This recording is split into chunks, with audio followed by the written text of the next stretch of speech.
Lalaking may tumor sa utak, may aaminin. Pag dumating yung time na natatakot ka na, napapaya ko hanggang maisipang magpakamatay. Babaeng nag-resign sa trabaho, nakahanap ng investment plan?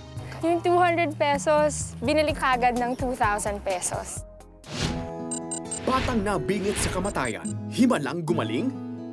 Akala ko di pa tayo palalabas. Sinabi ng doktor, matatagalan pa tayo. Talagang milagro talaga.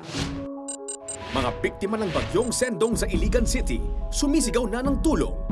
Lisod ang dalan. Kanang pagsakay sa motor, lisod kaayo kay tungod sa mga landslide bitaw. Na kanang naatangan ang kanang mga kalsada, lisod kaayo niya usnak-usnak ba untol-untol. Sino si Rafael? Kilalanin siya at alamin ang sorpresang naghihintay sa kanya. Tunghayan ang kanilang kwento kasama ang inyong mga paboritong artista sa special live telethon ng The 700 Club Asia. Only Love, Only God! Ngayong Lunes na, alas 11 ng gabi sa GMA News TV.